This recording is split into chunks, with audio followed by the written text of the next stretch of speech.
H-Town, what's up?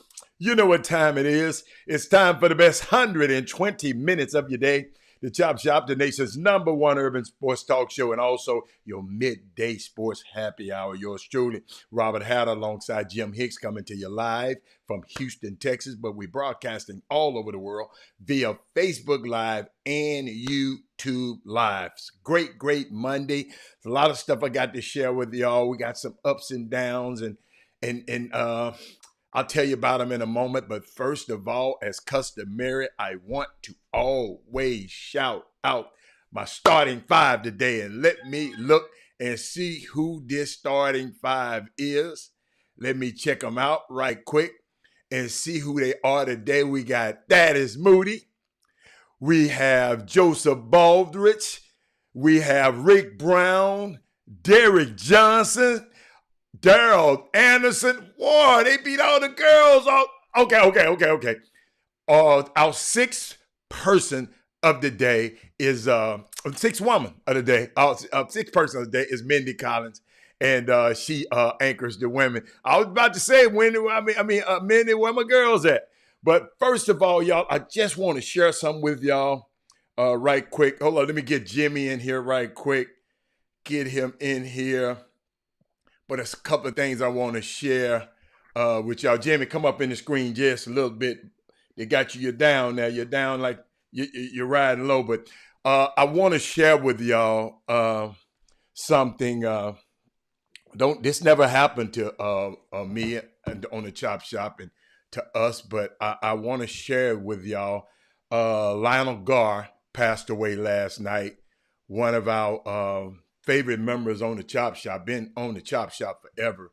Went to University of Texas, roommate with T.J. Ford and Alfio Vizzi. So y'all shout out to Alfio when you get a chance, man. He's not taking it as well. And it's just, man, let's celebrate his life. Lionel Garr, I remember him. I love his back and forth banter. It's the first time I've ever had a situation like this happen on the Chop Shop. So rest in power, my king. Man, it's just, I just wanted to share that with y'all. I mean, it's bad, B. I mean, gosh, it's the first time this ever happened on the Chop Shop. But hey, we live long enough. You live and you learn. You live long enough. Stuff like this will happen. And then over the weekend, I don't know if I told y'all about the release. I got a phone call yesterday saying, Robert, you on Facebook? I said, we always on Facebook. But no, Robert. The Ball family, it released, I guess, the segment that Jimmy and I, the Chop Shop, was in with LeVar Ball. They released it over the weekend, Jimmy. So some people were calling me, telling me they were watching it. And want a shout out to those people who told me. And thanks to the LeVar Ball and his family for including the Chop Shop on their show. I got a happy birthday too, Jimmy, to DJ Griggs, young kid I met long time ago. One of the top players in Houston. Grew up, went the University of Long Island. The son of Robert Griggs and Trish Griggs, and the older brother of DJ, older brother Bryce Griggs, is his birthday today. So if you know him, shout out to him. And Jimmy, this weekend I saw a lot of stuff. I saw Texas and Oklahoma. I hope we talk about college basketball today. So much to talk about. And then, and I want to just shout out. I got to cover this right quick. Rick, I want to cover this. I'm relieved for every person who will be saved from eviction by this new bill they just passed. Every person who will receive an unemployment benefit. Every small business and restaurant that will be able to hold on for another 7 weeks. But this country can do much better. I'm not going to go any too much further, but this country must and can do much better. It's the richest country on the planet, and all this pathetic $600 they want to send these people. I don't want to get too far in it, but I just want to share you. I understand. I looked at the bill, and I'm going to look at it. Some things in it are great, but they seem like they just trimmed it. Like Joe Madison said, not trimmed it to the fat, they trimmed it to the bone. And these Republicans, these people on the other side of the aisle, they are holding people hot. And I talked to inside in Washington, Jimmy. If Trump had won this election, they wouldn't have did it at all. They wouldn't have did nothing at all. So I just wanted to share that with y'all. I'm thinking about you. You know, I was thinking about this. What got me, y'all?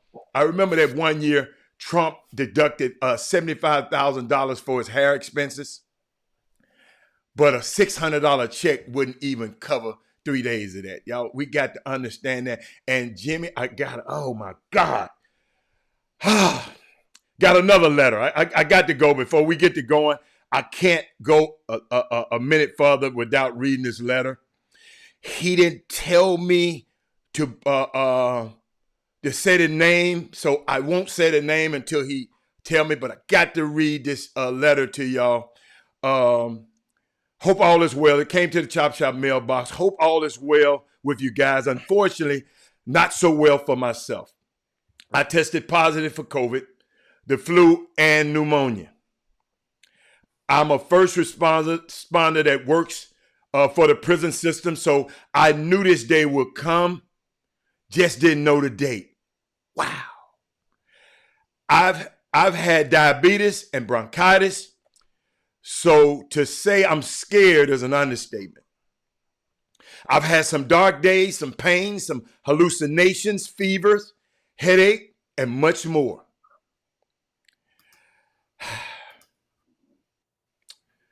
I had to go to the ER with my son on my son's 5th birthday. I haven't touched my wife or my boys in 8 days.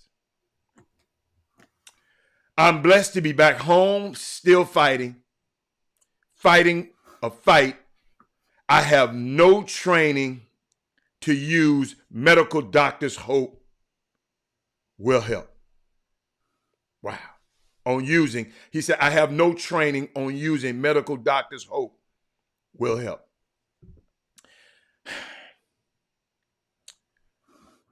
But knowing Jehovah Rapha, the God who heals, never clocks out. I don't know what the vaccine will do, but I'm damn sure know what this virus is doing. Thanks for the show. It put in hours behind me and put these hours behind me and keep my mind right. Stay safe, Chop Shop family. And stay home if you can. This how important this show is. This how important this show, this how important this platform is. That come from one of us, y'all. He be on this show. He be on this show almost every single day. And I just had to share that, man. Hey, man, I couldn't go another minute because it's been wearing on my heart ever since I read it. Y'all, prayers up to Melvin Dews. I'm going to tell you, prayers up to Melvin Dews. Got to. Prayers up to him, y'all. This how important this platform is. This how important us being together is. This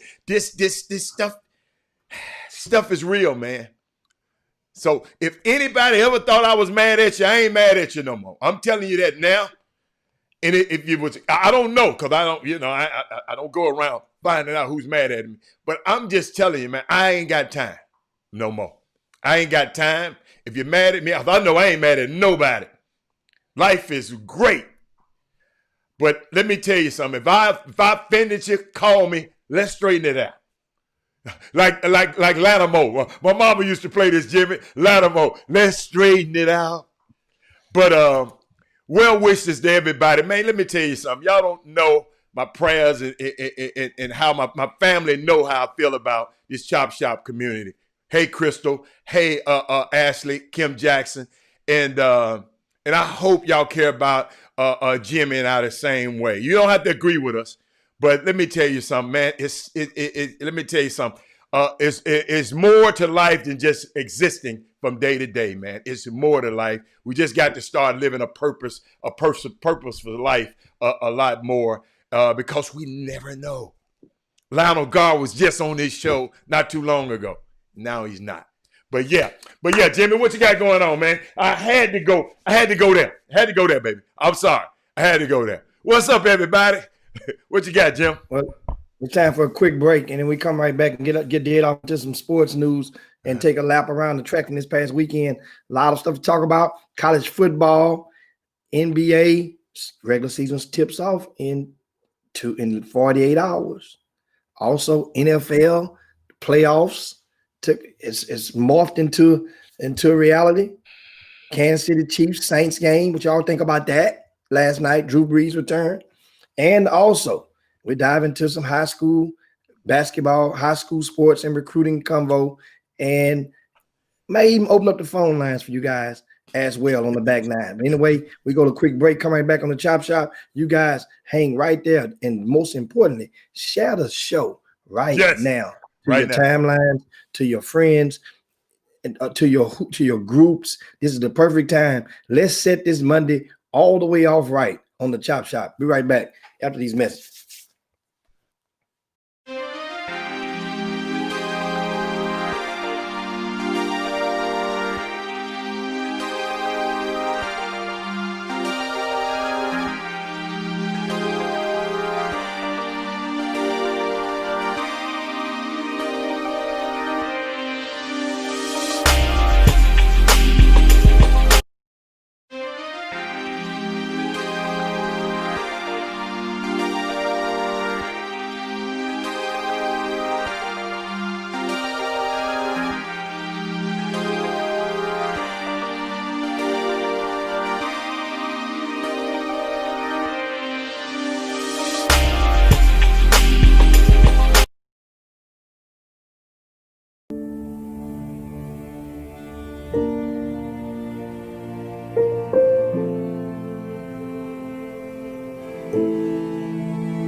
I'm not sure how to feel about Major League Baseball's decision to elevate the Negro Leagues to the same status as the Major Leagues, with statistics and records of the Negro Leagues placed alongside their MLB counterparts in the historical record.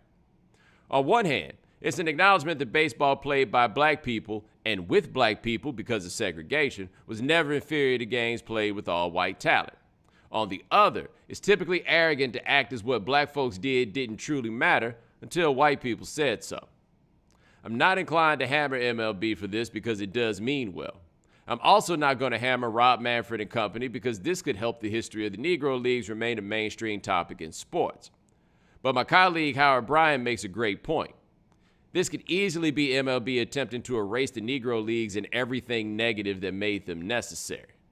Those who grew up when baseball was truly America's pastime also grew up hearing about Josh Gibson, Satchel Paige, Andrew Rube Foster, and others. They knew about Jackie Robinson, but also Larry Doby, who integrated the American League. That's dwindling now. There's Jackie Robinson Day, but Robinson's ubiquity as an American hero is fading, just like other icons of his day. Where older folks need reminders of baseball's black heroes, many young folks don't know anything about them. Perhaps today's baseball fans will learn more when they hear about the new single-season batting average record holder, Josh Gibson, who had .441 in 1943. But the bottom line is the Negro Leagues were always major, full of the best talent to which they had access. It was Major League Baseball whose name was a misnomer, intentionally less than it could be. It's good that MLB is acknowledging the greatness of the Negro Leagues, but never say its validation serves anyone more than those who will no longer ignore what was true. People should also know about the Negro Leagues, its traditions and unmistakable style and flair. MLB should increase historical awareness, but not at the expense of history. Welcome back to the best 120 minutes of your day. The Chop Shop, the nation's #1 urban sports talk show, and also your midday sports happy hour. Yours truly, Robert Hall, alongside Jim Hicks, coming to you live from Houston, Texas, broadcasting all over the world via Facebook Live and YouTube Live. And Jimmy, it's so ironic. I know we were so packed during last week, and I want to discuss it. We're taking time, but you being a baseball player and me learning a lot more. Like I said, I had a trip planned to the Baseball Hall of Negro Leagues Hall of Fame in Kansas City this year, but it was halted due to COVID reasons. But I want to learn. I want to learn more about it. I didn't know a lot about those guys. I knew about Buck O'Neil. You know, I knew about Satchel Paige because I watched Bingo Long's All-Stars, and I knew about Josh Gibson in certain little movies. But I've been on a quest of learning a lot more about the Negro Leagues and what's going on. But I know we got a lot of stuff going on in news current. But Jimmy, I like to hear from y'all. I remember last week, Jimmy, Derek Johnson had mentioned it, but we didn't get into it. And I've been studying. Howard Bryant gave a great piece. If y'all go to ESPN, Howard Bryant wrote a great piece of it on ESPN. That you can brush up on it. So when we talk about it, everybody be knowledgeable of what's going on about Major League Baseball and emerging the statistics of the Negro Leagues and the Major League Baseball. So it's a unique thing. But what's going on? What else you got, Jimmy? Well, we got the NBA. I mean, NFL season is 2 weeks from being completed. And yesterday, on Sunday, there was a lot of good action around. Of course, Cowboy fans, y'all funny, man. Y'all tickle me to death. Why Cowboy fans, they won. And you know what's so sad about it? The Cowboys can still make the playoffs. That's what's so sad. Man, I almost swallowed my hot tea, man. The Cowboys can still make the playoffs. Uh-huh. That's what's so funny. You know, 2 games left. Of course, the Washington team lost to the Seahawks yesterday, and the Cowboys won. So that means now, after all this stuff, the Cowboys are only 1 game out of first place. Now, I think Washington has the tiebreaker, because then they get them on Thanksgiving Day. Jimmy, I ain't been keeping up with it because a certain person stopped. I'm gonna leave it at. I ain't been keeping up with football as much as I should have because you took the sting out of it. But that's all right. I'm gonna leave you alone today. What else? I mean, I told you I'm a numbers guy. If you mathematically eliminated, I don't play. Okay, you was eliminated. If I have no chance of winning, then I don't play. But we haven't. I'll tell you that rule. We haven't. So been if I'm mathematically eliminated, then I'm not going to play. You know, when anything you play with me, if we play in spades and you got 200 and we going to 250 and you got 210 and I got 100 and something and I can't even go a blind, I'm not going to play that last hand. I'm not going to play. I'm mathematically eliminated. We can go put that energy toward a whole nother game, reshuffle them up. Let's go and deal another hand. That's how I roll. So that means now it makes it. If you're on the 8 ball, we playing pool, and you get down to the last ball, you got a straight in shot. You're not gonna stop. I put my Jimmy. I played with some people where I double that bet. He missed that straight in shot. But no. But I'm talking about if people can play. Now, if you playing against just anybody, you're gonna make them shoot it. But if you're playing in billiards, it's a respect thing, kind of like in golf. If a guy got down to that last hole and he has a 3-foot putt and you're down by 3 strokes. By 3 strokes, Howard, he has a 3-foot putt. No, you mathematically out of it. Yeah, I got you. Now, if it's me, know what you're gonna say? Shoot that one. You better get your putt out, partner. Hey. You got to knock that in. Derek Johnson said Washington, all they got to do is win one of their last 2 games. They control their own destiny.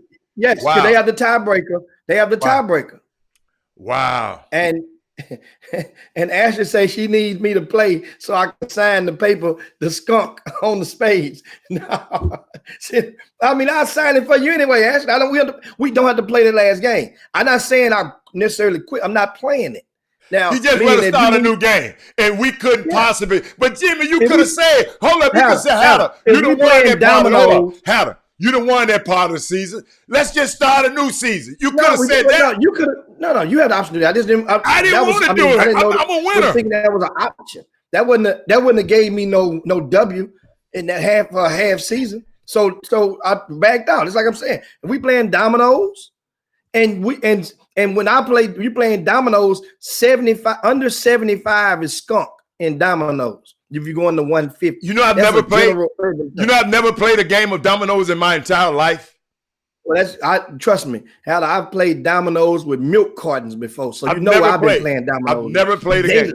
And and cards with milk cartons, with the size of milk cartons. So you can only imagine. I've played. So the thing is, if you 130, 130, I got 75. I got 70. Now I might play to get out of skunk, so I won't have to pay double. But if there's no skunk pay double, you pull your hand, and if I look at my hand, I see I ain't got 7 of a kind, I'm gonna throw it back in. You got the game. Let's go to the next one. But Jimmy, I'm mathematically eliminated. Jimmy, you know what's so funny? I don't know, because somebody said they shot in Everett. I've seen it played. I just didn't choose to play. I shoot craps. I'll play cards. I'm a bid whiz expert. I just never like to sit there with a bunch of dudes and play domino. I just never wanted to do it. I'd rather be somewhere playing basketball or something. I just never, ever, Jimmy, sit down. I'll pass by the table and watch y'all. Give me double six and all that shit. I can't tell you, Jimmy, what the first move. Then they tell me they got strategies. I said, man, get out of here. Hey, let me tell you something. Ashley, I'll tell anybody, I'm not ashamed. A lot of y'all ass ain't played golf. And I said, your ass ain't played golf, Ashley, you ain't black either. If wait a minute, if you ain't went skiing, I say your ass ain't something too either. Just because a person don't play a little dumbass game don't mean he's not black. It's just I'd rather spend my time doing something else. That's all. Dominoes dominoes is synonymous with chicken as part of being in the fabric of black culture. No. Just because you haven't played, you said no. Yes, it is. Hell, there's a lot of black people. No. Where I come from, I say, hold on, I just said in the black culture. That didn't mean every damn black person on the viable planet is a part of it. That's part of wait. Black culture. So yes. The urban. Did you hear what you just said, man? Did you hear what you just said? Did you hear what you just said? I said it again. Domino's chicken are things that are part of the urban black culture. That don't mean everybody that grew up in the urban communities that's black had to engulf or engage in one or both. But that's part of it. That goes with understand. Put it like this: in the urban black culture that we grew up in our years, because times have changed, but in our years, playing basketball in the park, shirt and skins, is part of the urban black culture. Meaning white folks that played in the park, they didn't necessarily have to adhere to the shirt and skin. But you don't have to play. You don't have to play. Now, that don't mean that you had to do it. It's still a part of it. Yes. It's a part of it. Yeah. Understand? I'll give you other things. Other things that don't stereotype me, because I do. I go yachting that a lot of people don't. I do stuff that other people don't do. I'm just telling you. We're talking about. Understand? I say the part of the you culture. Talking about black culture, but Jimmy, this started. Whoa. When you were this growing started with up, me. I'm talking about me. You talk about your life. I'm talking about me. I'm not talking about my life. I'm talking about black culture, urban black. Jimmy, I've been around black people all my life. Didn't you just say that you've seen many people play dominoes many days? Oh, okay, that was part of the black culture, the urban black culture. Didn't on Sundays after church, many days they had chicken that being served, or even on Friday nights. Well, Friday was fish, and that was part of the urban. That was part of the urban black culture. That's the stereotype, Jim. That was engulfed in that. On Fridays, somebody in your family fried fish. Yes. No matter what city you lived in. That's part of the urban black culture. But you're not black if you don't play it. You gotta be that's somebody else's. That's something that's different than that doesn't even and is not even included in this part right here. I'm just saying there are other things like when you're in the urban black culture. Watch this. Now and laters were things that were part of the urban black culture. It's almost if you could go buy whatever candy you want. But if you had now laters in your pocket at a certain grade in elementary school, you was big man on campus. You had in that classroom because the trick to now laters was you had to listen. Think about this, Alda. Now tell me you had no now laters. You had now laters, didn't? What was your kind? Of course, what was your flavor? Now laters. What was your flavor? I like grape. Damn, so grape gonna give you away. Your whole tongue and your mouth turns purple. You didn't give a damn by getting caught. Wait a minute, hold up. Get caught by who? The teacher. In the classroom. Oh, hey, you in class. I don't remember you in class. You know what the trick was? For a certain group of the Eddie Haskells in the classroom, they had the trick was to get a now later out that package and unravel it with one thumb, with one finger, and then put it in your mouth, and then let your person on the side of you see you do it. That means you had an art. That was almost equivalent to the woman that could tie the cherry with her tongue when she gets grown in the bar. Remember back in the days when you first everybody you was a whole nasty. You always dude, who says that? Oh my goodness. Corey Willis say he like a tangy orange. I ain't gonna lie to you. I don't think I really had a certain flavor of now later. I had the watermelons, the strawberry. I was even down with the vanilla. I even was down with the vanilla. The banana. I did the grapes. I was just, it was in. Anyway, guys, as you can see, this topic right here is a hell of a blast to the past. Jimmy, I wouldn't have never thought that, and they said they were kidding, but I know their ass wasn't. But I wouldn't have never thought that cause it's normal to me not to play. I'm just not gonna sit down there and play. I mean, it's crazy. And hold up. And I know y'all are religiously connected to that game. But it's okay when a person don't. That's what see. This is not an absolute thing. That's why Jimmy said black culture, but all black people don't say it. But I know, I don't like playing dominoes. Jimmy, you know what we used to do with dominoes? Set them up. We had the black ones and make them go around and push them down and make them fall down. That's what the hell I used to do with a damn domino. Say, when I realized that dominoes can win me now laters, can win me some Boston baked beans, some lemon heads, some hot tamales. When just being able to play dominoes. Jimmy. I understand. Nonetheless, dice. I grew up playing 4, 5, 6. So that means you had to play dice with two. You had to play with 2 dice before you learned to play with 4, 5, 6. I grew up playing 4, 5, 6 in Fifth Ward. Dude, let me tell you something. So trust me, can get me them free Moon Man cookies with the juice in the green and orange container. The juice. Oh, when I can do that for me, I was good with that. That's why. One thing about it, you named the street game. Then, as you advanced on, I learned to master chess in accordance to most of my peers. Love that game. I learned to master billiards. Jimmy, you master? In Jimmy, comparison to a lot of my peers. You're a chess master? I was a chess master at one time. So you saw the movie? In comparison. What did you think about? Understand.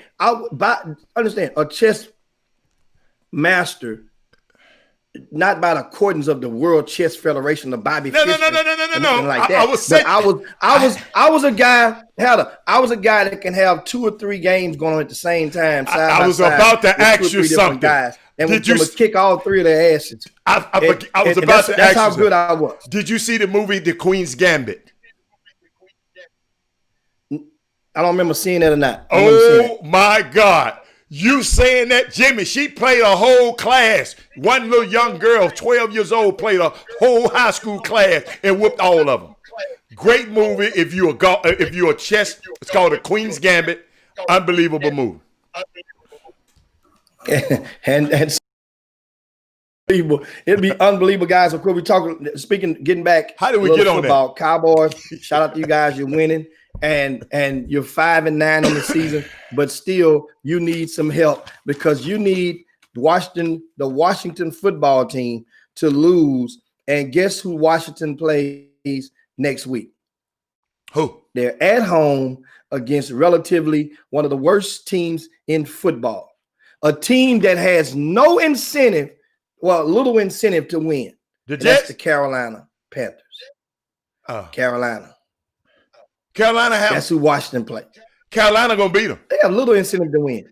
They're gonna beat them. You playing right now for aren't teams playing right now for picking or order in the draft? Jimmy, the Jets won last night against the Rams, Jimmy. And they may pay for it dearly because that means you're now the Jacksonville has the number 1 seed to pick Sunshine. So now Sunshine. He was the Jets. It was a done deal until they lost last night. Now Jacksonville can get it. Jacksonville need a quarterback though. So who does Jacksonville play this weekend, guys? I don't care who they play. They gonna miss every tackle known to man. They playing Chicago and the line is 7. So here's the deal. Do you take that 7 or you give that 7? Jacksonville with a +7. I do. I'm done with the taking. I'm done with the taking the points. I'm good. What do you think? I'm just saying. So you think they're gonna play it that close, be within a touchdown, or you think they're gonna find a way to Jimmy? They gonna lay it down. Get what they saying right now. Them dumbass Jets allowed us to get here. We're not gonna mess it up. And guess what? Chicago is in position possibly for a wild card. Yes, they are. They're 1 game behind Arizona in the wild card hunt for the last wild card spot. Chicago needs to win.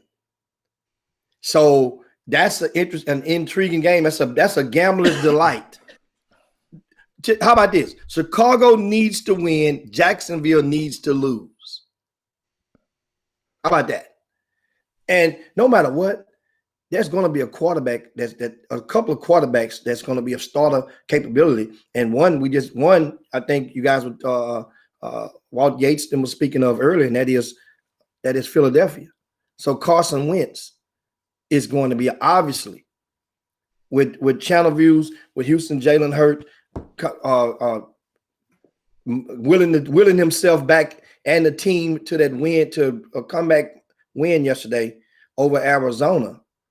That pretty much seals the coffin for Carson Wentz in Philly. How about this stuff? How many years? Was it only 4 years ago? Jimmy, hold on. Seal the what?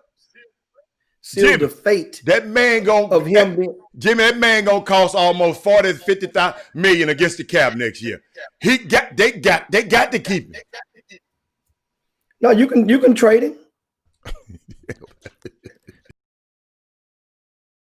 Trade him and take some of that loss and absorb. They can absorb some of that cap hit, right? They're gonna have to absorb all of it if they trade it. In other words, you have a problem. You just got beat out by a rookie. And I'm finna come and absorb your cap hit. No. No, sir. And these poor Texans, what y'all down here in Texas? Jimmy, they did one good thing, Jimmy. They interviewed Louis Riddick. That was the best thing I've ever heard of the Texans ever doing. And like I always talk, like somebody called me last night, and she asked me a question. She said, "Robert, what's the fuss about? Why James Harden don't want to be here?"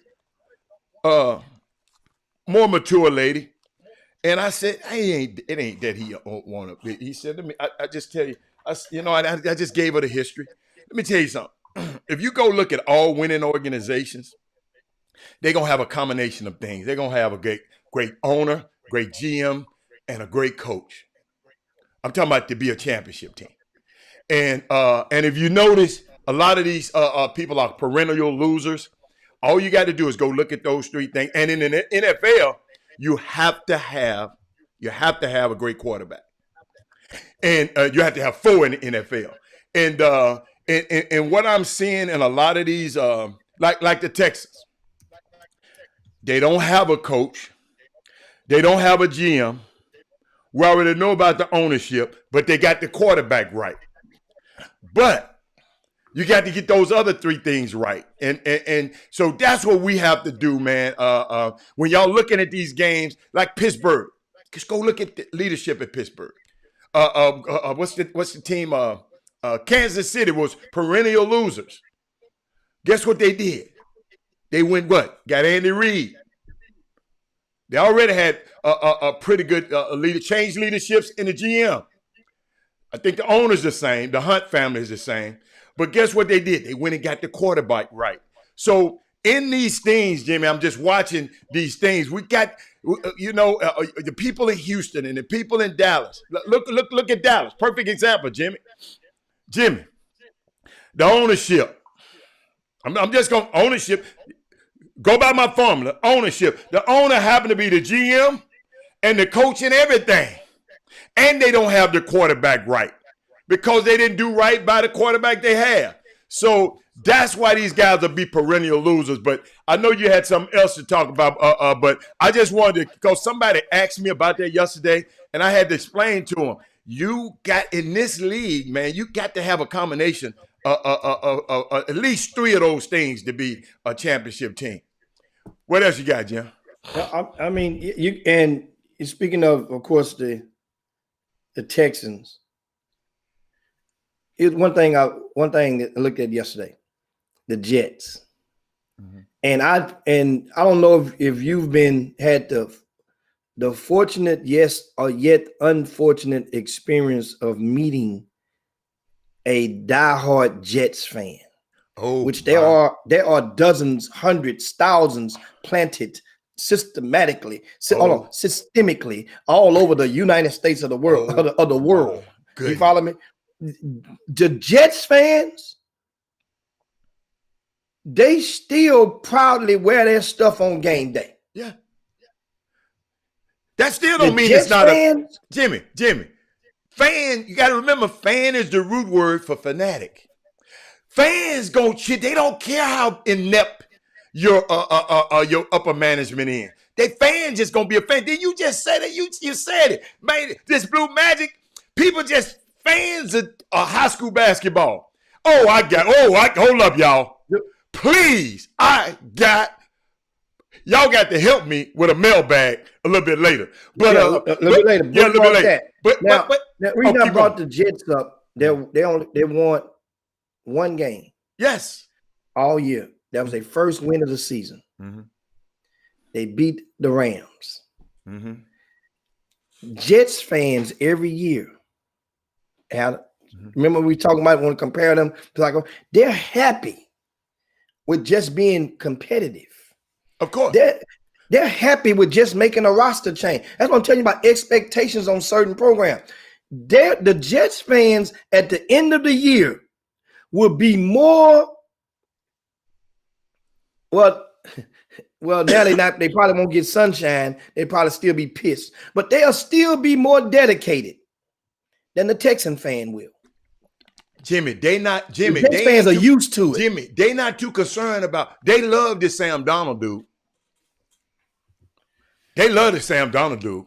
They love him. But that's probably why they applauding the win, because they know if Sunshine comes in and he's being tabbed as a possible as a once in a lifetime or generational type pick with his experience. Now, one thing about it, he will be experienced, and one thing you can't take away from him, his ability to play in the big game. And now, based on the fact that 2 guys in a row that have come, well, not 2, 4 in the last 2 years that have came straight from the college ranks, that 3 of them that the masses said would not fare well. Jalen Hurts, Tyler Murray. Jalen Hurts ain't had but one good game, Jimmy. No. He's had more than one good game. This was a gallant effort against a playoff team yesterday after almost wetting the bed early on. Let's not put it too. No, let's not use him. He hadn't had a body of work yet. No. I'm talking about right now. You said, but still though, understand, this guy was second string in his own team. He reminds us, think about it. And ironic, he reminds us when De'Aaron King was at Manville. He's a national championship. To Florida. Jimmy, he's a national championship winning quarterback. Yes, who they just subbed and put another guy in front of him. Yeah, Jalen Hurts been a bad dude for a long time. He just understand that, but he's still with second string at his college. Jimmy, but he was first string.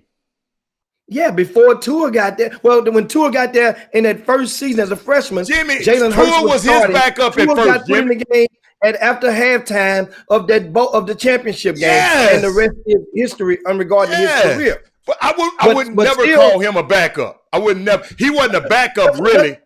Because he was. Guess what? He didn't stay that long. He went straight to where? Oklahoma, and guess what he did? He went straight to Oklahoma and won. But remember, the people were still ripping him up about different things in his mechanics. They were ripping him up, not about the ability to win, about they were justifying. And sometimes when writers can justify and take the heat off of Nick Saban at the time and the offensive coordinator. Yes, Tua was a little bit more mobile. Tua had a stronger arm. Yeah. Yes, but then this kid right here, it was trying to make it seem like he was just washed up. Jimmy, and they made it seem like you could put anybody as quarterback for Alabama. But that ain't the case. In y'all evaluating circles, don't people look at the measurables? You just talk about what Tua got and what Tua is stronger, Tua this and Tua. Don't y'all look at the measurables? So those guys are going by their measurables. Tua, guess what Tua is doing right now? He's the starting quarterback in Miami, a playoff team. Well, at the beginning of the season, we thought Miami was going to be what New England is. No. A lot of people did. Remember, the decision when Tua got named the starter, Hatter, don't forget, after week 3 or 4, when he got named the starter, that was obviously part of the plan from the get-go. Of course it was. They didn't think that Chris Kringle would have them winning. Jimmy, he was winning Chris got benched. Kringle is a journeyman. He'd have been on 1,000 teams, and ain't but 32 of them. He'd have been on 1,000 of them. So so people know, just like my boy Tyrod Taylor out there at San Diego, well, because the Raiders, not the Raiders, the other team. Y'all help me. The team from San Diego, the Chargers. He came in, Jimmy, starting quarterback. Baker Mayfield come in, he gone. He come in, starting quarterback at the Chargers. This Herbert, I didn't know Herbert. Listen to me. I did not know Herbert was this good. I'm going to tell y'all, but I was watching. I'll never forget it. I was watching. That's why I love to watch inside the the beginning of the season, the NBA, NFL have these, that show comes out. Boy, I don't know why I'm getting a brain freeze right now. Yeah. In the beginning of the season. And all the players, Jimmy, all you heard was the whispers. You see how the ball come off his hand. young fella, you can throw the ball like that. Young fella, you could throw. Jimmy, I didn't realize he was sick. Jimmy, you remember I told you he didn't have no scholarship. He grew up right down the street from Oregon. Oregon recruited all the way around him. And now Hard Knocks. Thank y'all. Hard Knocks. And but that's just how, man, let me tell you something. This quarterback thing, you just sometimes you get it right, and then just sometimes you don't. That's all. I mean, sometimes look at Mitch Trubisky. Jimmy, Chicago gave draft picks and moved up to get him, and they could have just waited. And guess who they could have got? Patrick Mahomes. Guess who else? Deshaun Watson. They moved up to get Mitchell Trubisky. They got it wrong. You got choices and you have consequences. And the thing is, when you get in certain teams with the NFL, and you're talking about quarterbacks, those are decisions that are normally based upon the not for one season, but for long term. Most of these quarterback moves. First round. When you're talking about signing those quarterbacks. When you draft them in the first round.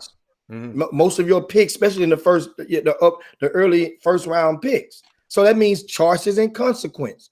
Now what's happening is the measurables that you spoke of earlier, those measurables, that stuff is going out of the window. A lot of things, because now they have to go and refine the way that some of those measurables, like a guy has to be a certain size. Now you have a lot of quarterbacks in the NFL right now that are under 6'2". Drew Brees started that trend. Russell Wilson continued that trend. That's why they said I can draft the Baker Mayfield. But keep going. Think about it. The guy that Jalen Hurts, Jalen Hurts, he's the quarterback. The guy he throws a touchdown pass to is a quarterback in college from University of Houston when they weren't ranked in the top 10 in the country. Talking about the King, Derek King? Ward. Oh, Ward. Okay, Ward. That's right. Ward is a wide receiver. Yeah. He was a starting quarterback at University of Houston. But Jimmy, that happens when they were ranked and during that run. Jimmy, Wes Welker. I think Wes Welker. I think it's Wes Welker. He was a quarterback. And it's Wes Welker. Doug, who is the wide receiver? He was a quarterback at Kent State, Jimmy. It's the other guy. And Jimmy, he went to the league. It was all Tom Brady's favorite target. I think it's Welker. Or it's the other guy. What's the guy's name, Doug? But it's Julian Edelman. I'm sorry. Julian Edelman, Jimmy, was the quarterback at Kent State.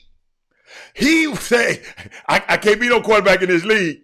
Now he's I don't know about Hall of Famer, but he got 4 or 5 rings. So really, I was just really trying to point out black quarterbacks. Okay, who really, that's why I wasn't even thinking about the whole bunch. But then somebody mentioned Doug Flutie. I think Thaddeus Moody said Doug Flutie was an exception to the rule. Okay, it was years before another one came from that size that got to start in the NFL. Doug Flutie was back when he came out of Boston College through the Hail Mary. And the Orange Bowl, and that was, but he was an exception to the rule. Yeah. Oh yeah. Because they mean the NFL collectively still refuse to acknowledge or give a short guy a shot. And the reason being, a lot of the people that are watching was because the lineman was so big, and they was thinking that the smaller the quarterback, the harder it would be for him to see downfield when guys will be running. So that means it would restrict a wide receiver who can run post patterns from getting good action in an offense with the guy. But just Jimmy, like in basketball, the measurable. Jimmy, guess what the offensive coordinators, the young offensive coordinators did? Like Kingsbury. They said, okay, if my young little guy can't see over these big dudes, I'm going to move the pocket so he will have throwing lanes. I'm going to move the pocket so he'll have a throwing window. He ain't got to sit back there and stand behind like he's Dan Marino. I was just explaining to you, that's the evolution of the game. And this in basketball. Mm-hmm. So that means just like in football, every one of those short quarterbacks that you'd see that are excelling at the highest level, at that same position, each one of them has either one, a very good resume up under them. That means they've been battle tested and won the test of time coming through the collegiate ranks, or they have an extreme special talent that also goes along with them, and or. So now you transfer that over to basketball. The point guard. Generally, we've given these stats time and time again about the number of when you're talking about the D1 is the benchmark. Every kid pretty much aspires to play a Division I basketball player. I understand that. Just like kids that grow up to be police officers, they don't say I want to be a security guard. They don't say I want to work at the club with a security shirt on and have a gun permit. They want to be police officers. That's the highest level of that pecking order. Understand that. However, the shorter that you are, either you're going to have to. Sure, we can think of guys that were short that made it to the NBA. Yeah, we can think of Mr. Jennings. We can think of Muggsy Bogues. We can think of Spud Webb. Yeah, but look how many those were each few and far in between that made it to the NBA with that size. Each one of them did something extremely well. What did Spud Webb do? He won a dunk contest. He had exceptional hops and athleticism. He was an above the rim player that with uncharted athleticism. Muggsy Bogues played on arguably one of the greatest high school basketball teams ever with Baltimore Dunbar High School that wore the blue chucks. He go to Wake Forest. He goes and he wins at a high clip. Gets there. My point is, if you have a small point guard, what can they do extremely well? What did Muggsy Bogues do extremely well, Jimmy? What did Muggsy Bogues can advance the ball, and he was a human press breaker. There was no way of ripping that ball from him. He can advance that rock, which extremely well, and he can defend extremely well. Let me tell you something. And he can pass extremely well. I'm gonna tell you what the pros used to say about him. Because I said, how y'all let this little midget get in the league? Robert, every time we dribbled the ball, we were scared that he was going to steal it. That's why we used to bag this little come down. And Magic even said, he said, man, you had to play him a different way. So those kind of skills. And guess what, Jimmy? Think about this. I haven't heard of another kid trying to be a Muggsy Bogues. I haven't heard of another kid in this basketball season say, hey, I got a question. Who is the only point guard that got NBA Defensive Player of the Year? Now, don't go Google it. Was what now? The only point guard to get Defensive Player of the Year. Y'all ain't got but 10 seconds because I know it ain't but one. Ain't but one. I know y'all gonna get it. I know. Don't go Google it though. I want you. If you know, you know. If you don't, you don't. It's all good. So, Jimmy, think about this. Our young guys don't think. Doug Jones. Oh, okay, Doug. Doug, you came in. Doug, Gary Payton is the guy. Gary Payton is the guy. But and I promise you, Jimmy. I promise you, if you ever see my son alone, that's when he went to the college. I said, man, guess what? It's all right to be the defensive player. I said, ain't been but one defensive player of the year as a point guard. Stop the other guy from scoring. The point guard starts the offense for the other team. If you disrupt him, parents, this is a moment, teaching moment, especially when you got a little point guard. If you can disrupt, that's the quarterback. Jimmy, guess who they pay a lot in the NFL right now? The defensive ends who can get to the quarterback and the cornerbacks who can intercept the quarterback. Jimmy, they pay them guys well because they affect the quarterback. So mamas and daddies with your point guards, if they defense, I ain't talking about you just go. No, they got to be scared to put that ball down when it crossed the court. That's just a public service announcement, Jimmy. What else you got? And speaking of the NBA guys, we go to a quick break. Okay. We come back and we got NBA news. And I have a special story to share with you guys about the NBA, and it's going to be pretty intriguing. All right. So you guys don't want to miss this right here. It's going to give you some good intel to show you how the consistency that we are seeing these young guys that's in the league keeping the candle lit from 2020. We right back on the Chop Shop. You guys make sure you share the show to your timelines. Give us a thumbs up if you're on the YouTube page right now. Shout out to all you. I see Chuck McCown. I see Frank White. I see Melvin Dews. I see Lil Rick. I see King Sticks over there on the YouTube feed. Shout out to you guys. And of course, our Facebook family. We give you guys a shout next time, next break. You guys hang right there. Spread the word. Chop Shop. Share. We'll be right back.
Reverend Martin Luther King preaches a doctrine of nonviolent insistence upon the rights of the American Negro.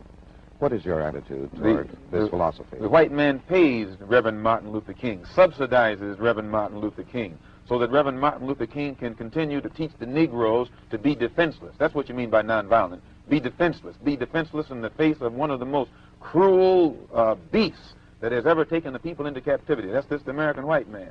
And they have proved it throughout the country by the police dogs and the police clubs. 100 years ago, they used to put on a white sheet and use a bloodhound against Negroes. Today, they have taken off the white sheet and put on police uniforms. They've traded in the bloodhounds for police dogs, and they're still doing the same thing. And just as Uncle Tom, back during slavery, used to keep the Negroes from resisting the bloodhound or resisting the Ku Klux Klan by teaching them to love their enemy or pray for those who use them despitefully. Today, Martin Luther King is just a 20th century or modern Uncle Tom or a religious Uncle Tom who is doing the same thing today to keep Negroes defenseless in the face of attack that Uncle Tom did on the plantation to keep those Negroes defenseless in the face of the attacks of the Klan in that day. Welcome back to the best 120 minutes of your day. The Chop Shop, the nation's #1 urban sports talk show, and also your midday sports happy hour. Yours truly, Robert Hatter, alongside Jim Hicks, coming to you live from Houston, Texas. And Jimmy, in these excerpts that I was some stuff that I wanted to share. We was talking about Gary Payton, and we was talking about Malcolm, but it was some. Yes, shout out to Lionel Garr. I mean, not shout out to rest in power with Lionel Garr. A lot of people just getting in the boom boom room. But it's just so unique stuff. The stuff we have to do, Jimmy. I'm watching summer basketball. When we get to it, we got a whole lot to do. A lot better to do. Everybody. But Jimmy, what was you talking about before we left? what you want to Yeah, share? first I want to remind you guys, if you live in the Houston area, it's specifically the sunny side area of town, then they're giving away, we have 1 hour left to get over to Wording High School. Wording High School, and you can join forces with some of my people over there that are giving away Christmas dinners. You don't need, there's no dress code except for wearing a mask to pick up your vittles. Dude, it's in the parking lot. You simply drive on through, they give you your stuff. They have a DJ with some good music out there, great weather for those that are in Houston to go. Remember, it ends at 2 p.m. today at Wording High School in the parking lot that is facing Scott Street.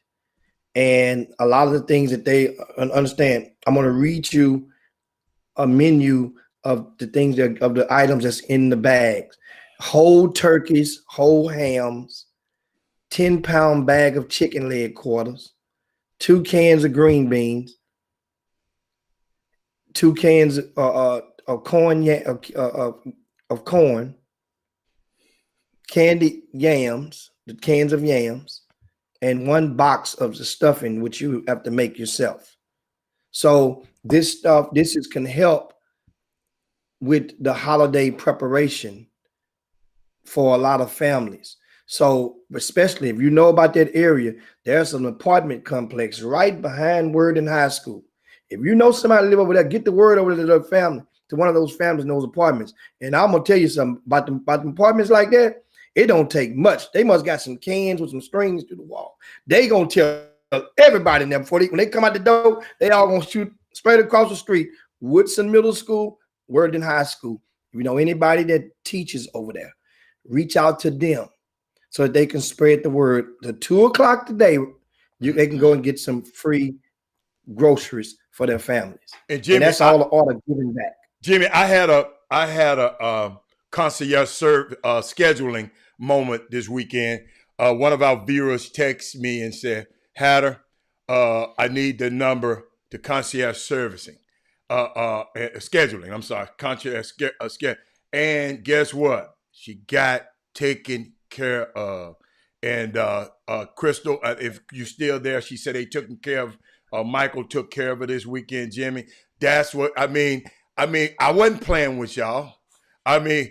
Y'all, Jimmy, we ain't playing no games with this thing. If you have any situation that you need a doctor, I don't know a doctor, you might want to get a new doctor. You might want to do this. You might want to change doctors. You might not be comfortable with this doctor. You might be a man that don't want your man doctor no more. You want a woman doctor because she's a little bit more delicate. So guess what? Michael Smith at concierge scheduling, call him 713-979-0334. Y'all, it happens.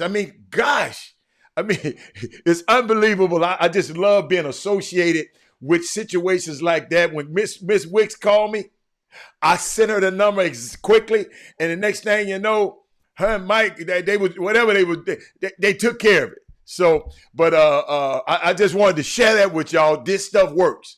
What else you got, Jim? You was gonna tell us some NBA story.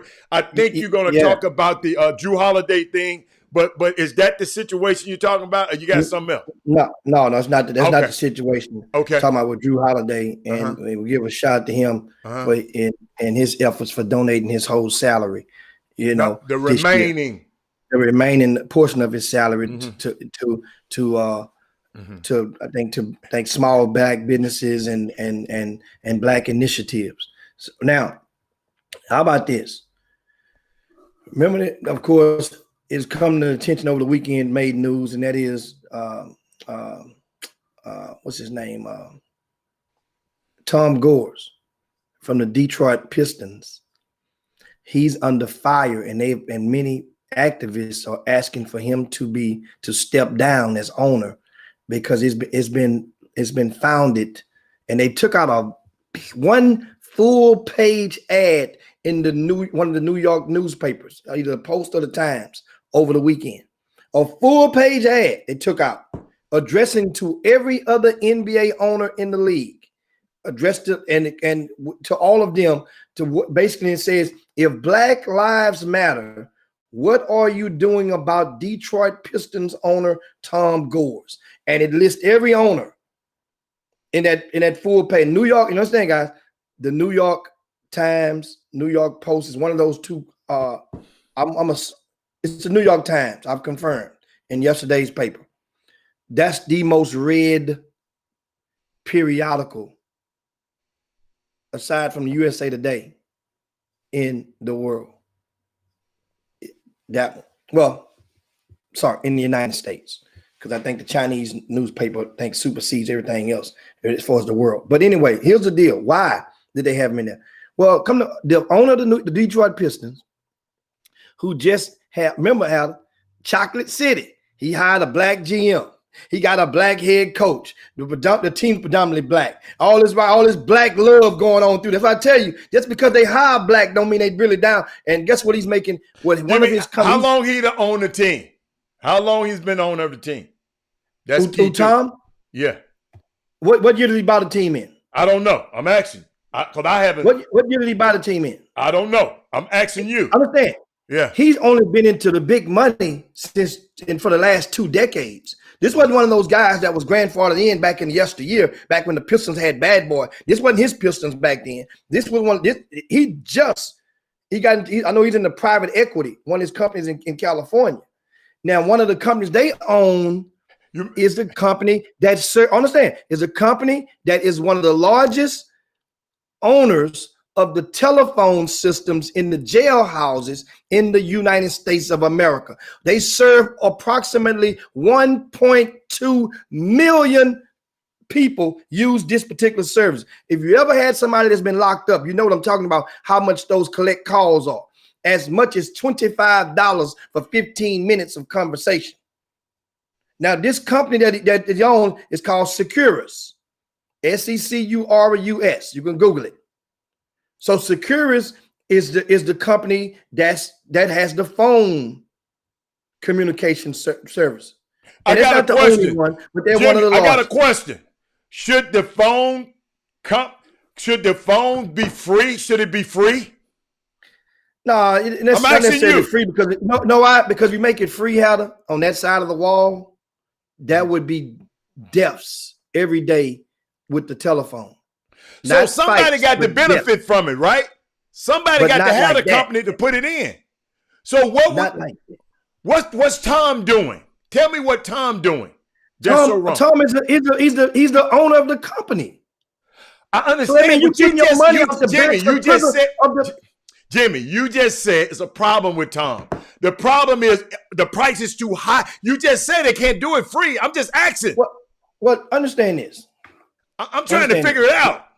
When you understand this, when you're thinking about mention the prison reform, and you're talking about everything with George 2020 with George Floyd on down, yeah, and you're making a nice chunk of your earnings, not your primary, but nice chunk of your secondary earnings. He owns about 25 companies. This is one off of the backs of prison labor, of prisoners, and most of those people that are incarcerated are black. Jimmy, I'm asking a question. Hold on. Okay. That's how he's making his money. Okay. All right. I asked you a question. I said, should this service be free so somebody can go in and put it in there free? And you said, no, it'll cause some deaths. So I'm getting a question. So somebody has got to service these prisons. Am I right? Some phone company has to do it. It just can't be nobody from the NBA, you saying? Yeah, it ain't soaked in yet. Let me say this again: $25 for 15 minutes. So you're saying the price, Jimmy? So you're saying the price is too high? That means you're extremely capitalizing on the ability for these prisoners to maintain healthy relationships with their family and their loved ones. That's the thing. If he lowers his price, so if he lowers price to what price? I don't understand. Whatever the market, it understand that part. I'm asking you. I ain't never. You remember? I'm the one. Ain't never been in prison. Adam, you asking me like I'm on a damn committee. I'm telling you, you lower it down to whatever fair value would be. Well, I don't know what fair value is, so it's different. I'm saying, so understand. That means, put it like this. That means if a person calls you once a week, right? That means that's $100 a month. Don't you know I understand Not counting that means to maintain that relationship, it's gonna cost you $100 a month, one phone call a week, plus you got to put some on their books. That's neither here or there because some people have special privilege for people that are indigent that's locked up. But understand that's extremely costly. So he could say, okay, all I'm saying is we mad at him. Hold up. We mad at Tom. Okay. We mad at Tom. I saw the article. I got it here. We're mad at Tom. So I'm just trying to say it should be like a regular call. You say it can't be too low because they'll be fighting. I'm just trying to figure out, Tom, if Tom lowered down to what, $15? $5? Then y'all be satisfied? That's all I'm just trying to figure out. I'm just trying to figure it out. Necessarily regarding will you be satisfied? It's a thought of which either two things can happen right now. Because you're still you're betting on a lot of black folk being locked up and you're preying on them. So he's in the business. That company's in the business to make profit. So they're not going to lower their rates down to $5 or 50 or 10 cents a call. They're not going to do that. Why? That ain't an option on the table at all. Why wouldn't they do it?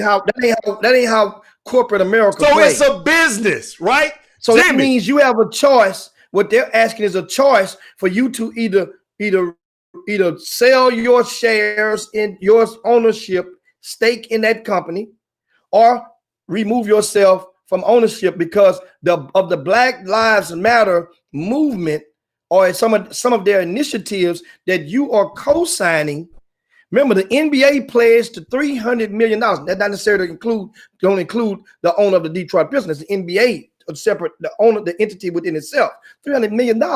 They just pledged earlier this year towards social justice initiatives. I know all of that. That's conflicting. That's all. All I'm saying is, on this show about, I don't know how many months ago, I asked y'all, and I know y'all looked at me crazy because y'all don't understand what I'm saying. I said, is your money racist? And folks looked at me like I'm crazy. Where you spending your money? Where you even is your 401k, is it racist? Because Jimmy, are you finding out where these people are investing your money? I did. I told y'all months ago. Find out, is your money racist? Because guess what? You might be invested. He's a private equity guy. Your 401k might be invested in this company. That's why I'm sitting up here and I haven't read enough on Tom. All I'm trying to say is, so is it he's the only company, Jimmy, what you call Securus is the only company that's doing this in the jails? No, they're one of the largest. They're not the only one. Okay. They have a nice share of the market, put it like that. Okay, I got to look at it because I did study it. So what I'm thinking about is, I'm saying, okay, that's his business. You say it's gouging. How much would not be gouging be? What is it? So why is it not regulated? Each jail has their own contract. Okay. Yeah. I'm just trying to, all I'm doing, if you don't know the answers, it's okay. If somebody on the Facebook feed might know the answer. See, when somebody tell me a story, I'm not just gonna listen to the story. I'm a guy that just gonna ask why. And I'm texting Tom. Okay, we want. Okay, say I'm glad you got it. A lot of people ain't got it yet. But you have to go and see. That's why I always tell people, where you spending your money at? Louis Vuitton ain't doing nothing for your ass. Gucci ain't doing nothing for you. Where I know it's Christmas and I'm finna blow y'all out the water. Where you spending your money at? All Tom's offering a business, Jimmy, and I promise you, I'm gonna go look into it. I just want to know what the hell. And when the NBA, hold up, and when the NBA Board of Governors, Jimmy, approved him in 2011, I want to know, did this come up? These are the kind of questions you can ask. But in the wake of the George Floyd thing, I see why this should. I mean, I hate it George had to be murdered for this. But I know it's a lot of awareness going on. Even the baseball, Jimmy, even MLB, the reason they're doing this thing, talking about merging, is because of the George Floyd situation, all of this. So all I'm asking, Jimmy, and I'm going to look a little bit further, I just want to know, Tom, and why they getting on Tom. Because I saw the headline, Jimmy, but guess what, Jimmy? I learned me and headlines don't get along. This headline said, tell Tom Gores to stop separating our families. Tom Gore ain't separated your families. Your family took his ass to jail. And that's why he was separated from his family. Y'all follow me? So sometimes we just got to look past. We know the name of the firm, Kerry Holmes. We got that, Platinum. He the CEO of Platinum Air. But do you know Kerry Holmes, do you know every investment that Platinum Equity is doing? See, that's what, if we're going to go here, Jimmy, let's just go here. That's all. I know where you was coming from. Normally the ones that affect you is old saying, hit dogs holler. Tom Gores and the Detroit Pistons took the pledge to combat social injustices. They took the pledge with certain things about helping reduce the jail population. So you took the pledge to reduce the jail population, primarily within the black communities, in your black communities that you cater to. So you took that pledge recently. Jimmy, I told you about these pledges. You talking about the pledge to somebody. You buy the rumors, sell the fact. But at the same time, taking a pledge is taking a vow, making a vow. So you're doing this, and then somebody became abreast of it. Trust me. Tom Gores didn't want this information to become public. He didn't just invest or start that company. He didn't just do that. They've been at that. It just became leaked out to the right or the wrong to the eye. Jimmy, I don't think this iPhone that I had to pay $1,200 for is worth it. You have options. You have options. They have options too. They don't have to get on the damn phone and they don't have to go to jail. Man, no. Come on, Heather. You say they don't have to get on the phone. Stop now. Come on now. Stop. Guys, you got people that are locked up for the most part who have families. Albeit there are a lot of people that are locked up that have no family and probably have charred many of their relationships in the family. There are people out here that are fresh in jail. And remember, these phones that we're talking about are the phones in the county jails and the state jails. These not the phones in the penitentiaries, Howard. So a lot of people in the county jails and the state jails are guys that are good common folk that ain't been proven guilty. Mind you, think of that. So you're there for a hot weekend. You got to eat bologna sandwiches and cold bologna sandwiches, but you're there on the weekend because you can't get out until Monday morning. And you're trying to get in touch and get your stuff straight with your legals, with your lawyer, get your bond, this and that, and you got to make phone calls. Just that person. I mean, talking about the person that's got their jail time waiting to be put on the chain and roll on out. These phones, what we're talking about, are primarily for the vast majority in state and county city jails, not in the penitentiaries. Penitentiaries, you got to arrange for phone calls. You got to set things up for phone calls in many of the penitentiaries. Now, in the federal penitentiaries, yes, they have phones you can pick up and call right away, and at your disposal. So you know who I would have a problem with? I would have a problem with the NBA Board of Governors, because they voted that for him, allowed him to own the team. So, well, the question would come, what year did Securus get their contract? Did he, with him in power, get their contracts with the jails? If it happened, he became owner in 2011 of the Detroit Pistons. Okay. So if this contract that he had with the prisons company was before 2011, yes, they are not without blame. They didn't vet him properly. Or guess what? At the time, a lot of them, they might have did vet properly. That wasn't important. The Black Lives Matter and social justice initiatives, they didn't make no pledge back then. So that was all good. But the thing is, as I said, a lot of people don't realize that's a lot of money with those phone calls.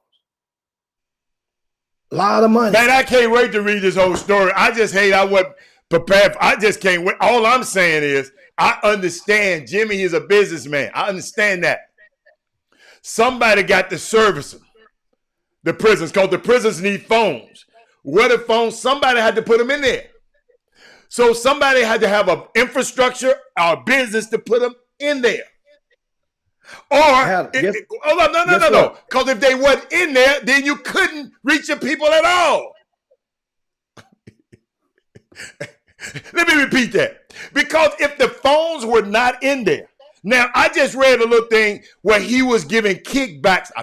It's in the article. He was giving kickbacks, the wardens and sheriffs and all that kind of stuff to make sure his thing stay afloat. Now, I saw that. But that happens in every business. That's happening in Congress right now. They have lobbyists. Like right now, y'all, for this next Congress, either we gonna do it or somebody else gonna be doing it. We got to find us. We got to be on the part of the lobbyists. So guess what? So the lobbyists can tell people what we want. See, I'm just looking. What is your biggest gripe, Jimmy? Your biggest gripe is the article. The article, what the article said? Hold up. The article said that the head of this article, I don't know what it said, tell Tom Gores to stop separating our families. Terrible article. He not separating y'all families. Okay, well, what's the source of the article? What platform is the article on? The Worth. Something called the Worth. Oh hell, it ain't a mainstream. That's what I wanted to make sure it wasn't a mainstream. But I'm just saying, periodic. But it's still something. But that's coming from the opinion. Understand? That's coming from that article. That's what I'm saying. Certain people have, when they write articles, they have editors that have to approve that article. The reason I said that don't.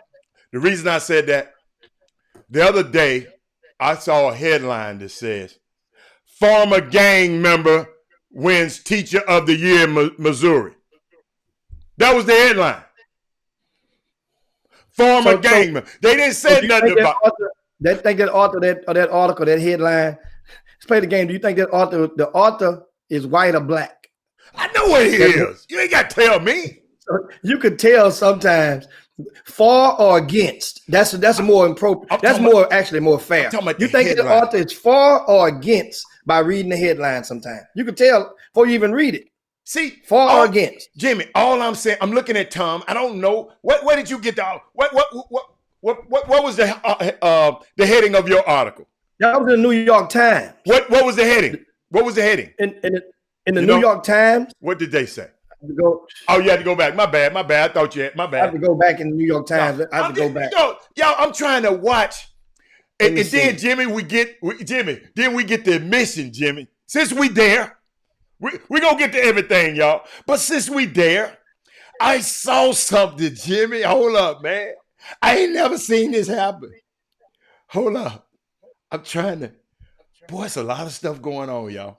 Gosh, we got so much. Jimmy, I saw an article talking about. Check this out, y'all. Chiquetta and Brian Simmons and all y'all. Check this out. By Mike Fanning. He said, "The truth in black and white. The apology from the Kansas City Star." Jimmy, did you see that? I tweeted it out. I hope y'all saw it. Jimmy, the truth, this the heading. The truth in black and white. The apology from the Kansas City Star. Check this out, Jimmy. Yeah. They apologized for 140 years of not favorably depicting black people in their newspaper for 140 years. This is the first time I've ever heard a paper or anybody. They apologize, y'all. Jimmy, let me just read a little bit for the fact, and then I'm gonna let y'all go read it. Yeah, they got a new editorial board, and they promising new changes in the community in that Kansas City. So this was obviously, once again, when you read certain headlines, do you think that don't mean it's going to be accurate, but do you think that author is white or black? It could be a white person writing that article. I don't know. Really I don't know some who kind Mike of way. Fanning is. Hold up. Let me click on his name and see this picture pop up. Oh, Jimmy, I could email him. I didn't know that. What's his name? Mike Fanning. Black Fanning downtown. I think he might be white. Yeah, he might be white with a hell of a conscience, just biting at his ass every night now since 2020, especially since the election. So somehow, some way, you want to make some atones to get on the good favor because you know how you acted. You know what kind of ass you probably was. Not necessarily Mike Fanning was, but some people were before November the 3rd. But Jimmy, 2020. I want everybody to read this one. I'm glad we're talking about these headlines because all he said was, today we're telling the story of a powerful local business that has done wrong for 140 years. It was one of the most influential forces in shaping Kansas City and the region, this business. And yet for much of its early history, through sins and both commission and omission, it defranchised, Jimmy, check this out, Jimmy. It disenfranchised, ignored, and scorned generations of black Kansas citizens. It reinforced Jim Crow laws and redlining. Redlining is when they tell you you can only have a house over here. The houses over here that these guys pay for, they're going to be more expensive 50 years from now than your wealth. So their wealth going to be more than your wealth. That's redlining, y'all. They admitting that they did this. Unbelievable. Y'all got to go read that article. It's by Mike Fanning. I guess it's the Kansas City Star, the name of the newspaper. And to understand that since this new board in that Kansas City Star, some of the things that they've recently inserted these people, kind of like how the Houston Texans said that they're going to have a new committee when they do the hiring, and they name some names. So they have a certain process that certain people, that staff would have to meet with this board on a very often basis in order before, to just get updates on stuff that's going on in the communities, and which is, it is a good step, because Kansas City, we're not talking about Mayberry. Kansas City is a lot of history there, especially coming off the topic talking about Negro baseball. That's what a Negro baseball museum is housed right downtown in Kansas City, and the field where Satchel Paige them played at is in Kansas City, still there. That baseball park. And so, I mean, it's a lot. Kansas City, this is a team you're talking about that has, think about it. The world football champions right now is Kansas City. Kansas City, here I come. Think about it. But Jimmy, so this city, you can't ignore it. This is a great time, especially understand, you've embraced, you have a quarterback that that qualifies as an African American. That Of is an course he is. African American. His daddy black. He black. You see what I'm saying? So you're rooting. You're the face. You're the focal point in the sporting right now. In the next couple of months, nothing but Kansas City. You can't lose. So this is a great way to win, Jimmy, especially in the drastic decline of print media. Jimmy, I got something for Rick. This for Rick. Rick Wilmore, this is just for you. Now, Jimmy, if they admitting all this, you got to remember, Jimmy, I know a lot of people don't pay attention to this, but this is what I do. When they said they helped in redlining, so guess what that means? So, Jimmy, all redlining means, Jimmy, you're a black dude. Your daddy buy a house over here. It's another white dude. His daddy buy a house in this neighborhood. 50 years from now, whenever your daddy died and his daddy died, the white guy's house is worth more. His wealth, he built more wealth than you in the one in your neighborhood, right? So guess what? If you were part of that, then you owe reparations also. Jimmy, if you are part of perpetuating this thing, see, they don't like black people to say reparations. Jimmy, I didn't understand reparations. And all it's saying is repair what you've done.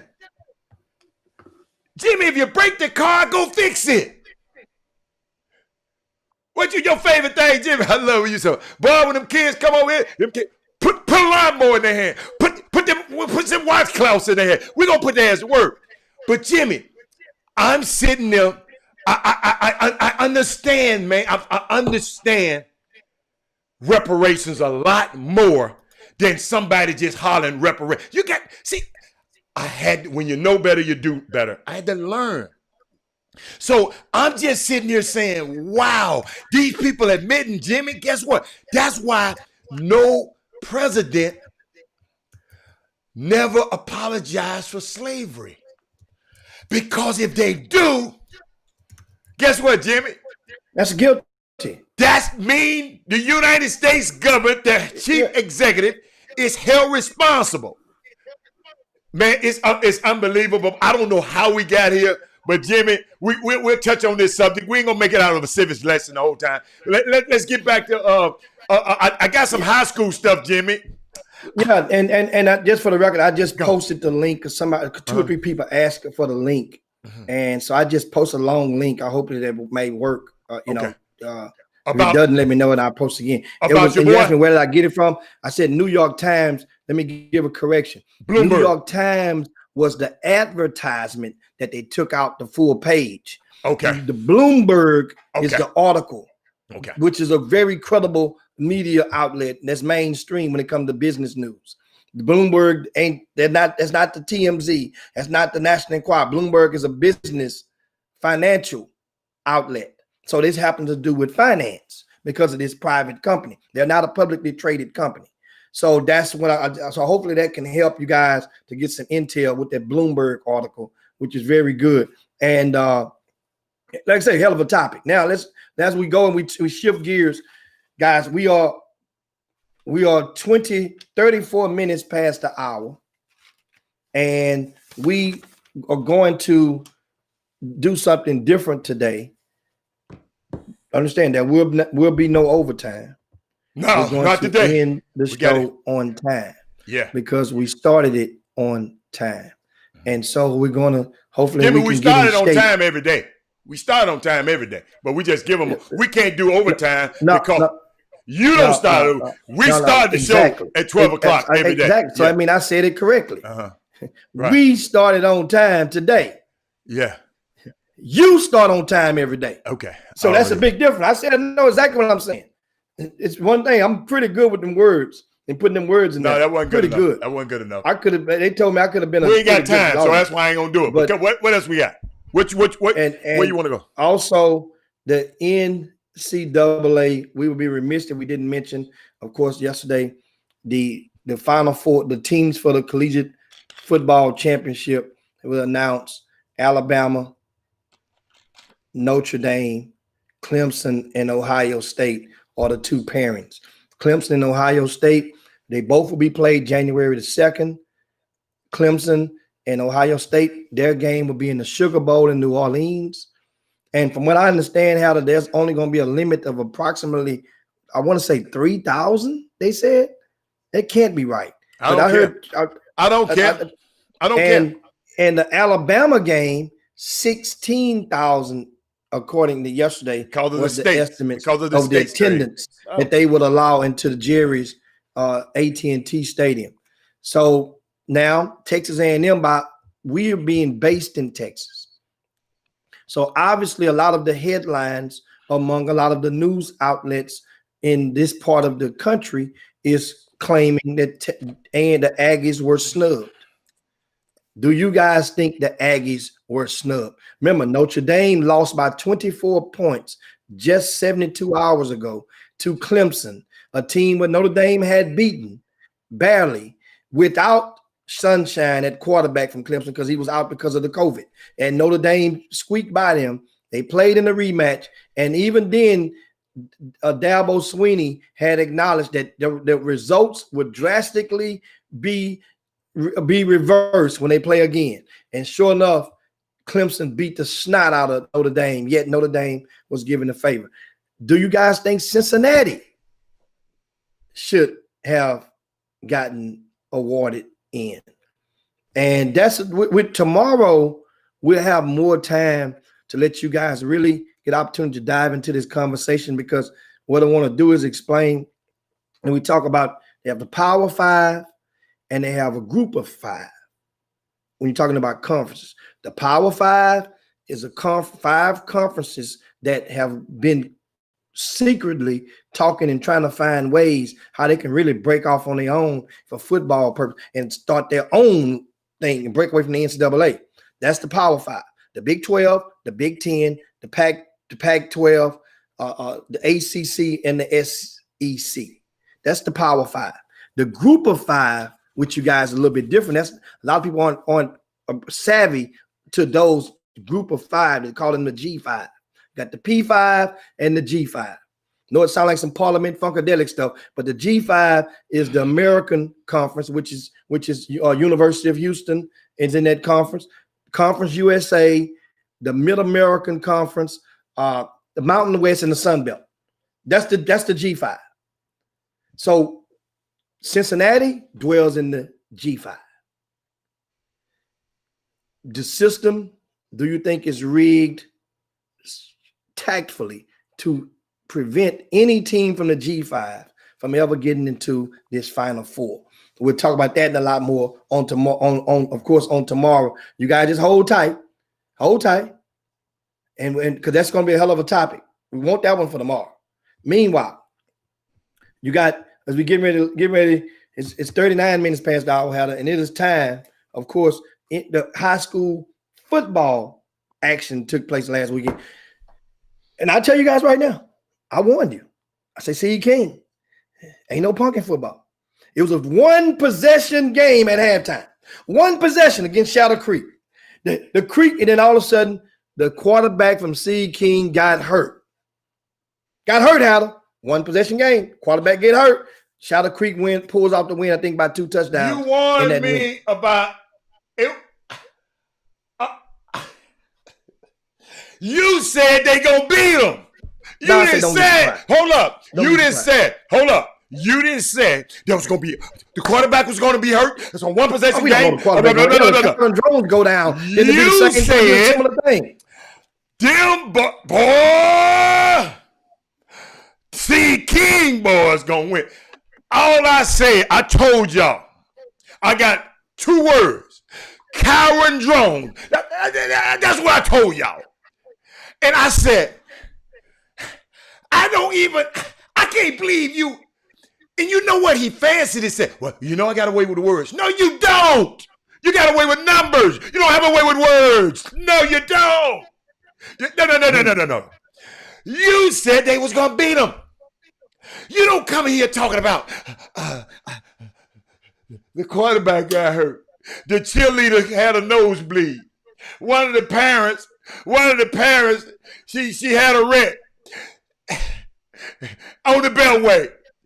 Don't nobody care about that. Don't nobody care. Alan. Don't nobody care. Shadow Creek was the heavy favorite in that game. And in that, if you go back look on Thursday's broadcast, and I showed you guys, don't be surprised if Seed King win. I showed some support from Seed King. I mentioned to you guys on Thursday that my wife works in the Sheldon ISD. I gave you guys all the validity as to why I was rooting for them. That's why. Now, I'm saying, you guys know me. When I feel that a team is going to win, I'm going to put my pocket on it. Jimmy, this ain't about that. If I feel like a team is really going to win, I'm taking all bets. You guys, I've done it several times in the past month.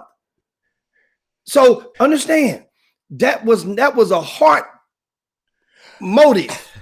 That was not a head motive. I did not declare that they were going to beat. I did not get on the show and say, I'm declaring they're going to beat them. I say, hey, man, they could. All right, don't be surprised. These dudes going to beat these dudes. They played this team close. They led a Tascasita by this. I gave you some different stuff. That quarterback had the measles on the show. I said all this on Thursday. Remember, if you're going to quote me right. I did not declare and predict a stern victory. I declared hope. Listen to me. I declared hope for a victory. No. That was all I did. That's two different things. I ain't trying to quote you. You came on in here talking about the quarterback, one possession, and all of that. Nobody cares about the quarterback. Nobody cares. I don't care. He lost. What you said? No. Hold up. Wait a minute. Clarence Harris, hold up. Shadow Creek uniform's gonna be in mothballs. You said that. I said I'll bring some mothballs. You said that. I said if they lose. I'm bringing the mothballs. I did say that. So you get ready. I said if they lose, I'm bringing the mothballs. So you can take on over there and put them. They can send them put the uniforms up. I said that Kyron Jones. This all see Kyron Jones. Oh, yeah, Baylor got a good one. He went 93 yards. He took it to the house. That was a third. That was deep in their own. Obviously, 93 yards mean you're on the 7 yard on your own 7, and that was a pivotal play. Let me tell you him walking that thing all the way down and going and hitting the left, going up the left side, the creek taking it on in. Jimmy, but I never thought I'd be saying this. A couple of years ago, I would have never said it. But they're not in High Towers District no more. The Creek Boys. Yes. The Creek Boys is in the house. Guess what? The Creek Boys on Thursday is going to play against Katy. I'm sorry. That's Saturday game. Saturday at 1 p.m. North Shore is playing on Thursday. So on that game, North Shore is playing against another undefeated team. North Shore beat Dawson this past weekend. Dawson was 10-0 going in that game. What was Adam Coleman gave us all of the. What was now they're going to play Katy Tompkins, who beat Katy with the quarterback that's going to Alabama. Yes. So now you have and they're going to play. That's going to be 1 o'clock Thursday, and that game is another game. Understand, these are the only 2 unbeaten teams in Region 3 in that Division I classification. Also on games this weekend, speaking of football, high school football, Ridge Point advanced and will play a Tascasita. Tascasita is still standing in football. And both of those teams are 7-2. They will play at 1 p.m. at the University of Houston Stadium. By the way, that Thursday game, North Shore and Katy Tompkins, will be at Legacy Stadium. And also in Division II, Katy is playing Shadow Creek, 1 p.m. at Iowa Colony's Freedom Field. Guys, one of you guys let us know, where's Iowa County Freedom Field? Where's that? Stephen Woods, where's Freedom Field at? And Katie Taylor. I know where Freedom Field is. Clear Falls at Webster's Challenger Columbia Stadium. So that's in Webster, Texas. With Jimmy. That means Clear Falls obviously won that coin flip. I know what Freedom Field is. It's straight out 288 out like going toward 288 South. Yeah. Then you get off it's on the left hand side. But let me tell y'all something. 288 South is right off the freeway. So that means Shadow Creek won the coin flip then. Because that means, think about where they're playing. Shadow Creek is off 288. Creek Katy boys. is coming. That means Katy, Shadow Creek fans. Jimmy, that's Shadow Creek. That's where they play. They play their games there. Shadow Creek play their games there. That's why I know where it is. I've been over there watching. So that means they bet home against home. They bet that against what's the name of the stadium over there with Katy ISD? When we went to the new one? I forgot. No, the new one. I don't know. 2 years ago when they opened it up. Yeah. But Jimmy, hold on, Jimmy. I got Jimmy. Before we get off this air, man, I saw something, man. I saw something, y'all. Parents, y'all got to help me out. They fighting and they jacking uniforms off the kids, the mamas and daddies. I ain't gonna even get to that today. We need to cut that out. But Jimmy, my man said, from being a high school level coach the past 18 years, high school level coach the last 18 years coaching and dropping down to middle school to coach, I learned a lot this weekend. It's like the beginning of The Scheme. I guess that's that movie. Was that the documentary with the boy came on the show? It's called The Scheme. He said, he said 9 out of 10 teams at this middle school level cheat, and and the ones that's not is in last place. He said, I seen a kid pull up driving. Middle school kid. Pull up driving. Hey, y'all. So then they go back and forth, Jim. Parents going, talking. He said, I never understood why it costs money.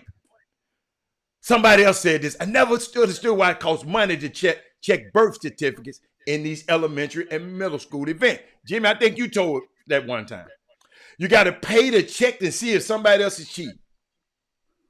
So then I called Von Zell, because he the one who wrote it, and I called and asked him, man, what's going on? Parents, y'all got to listen to this. He said, guys are reclassifying kids twice just to win on the middle school levels, on the middle school down levels. They are reclassifying kids, Jimmy. He said he seen a kid, which I thought was a man, pull up and park next to me, get out with a uniform on, and 30 minutes later, I sat on the baseline and watched him play on court 3. I talked to one. Y'all know I've been holding this the whole show. It's hard, mamas. I talked to one director, and he cut 6 players off his original team and flew in kids from all over just to win. No coaches' background checks for middle school down.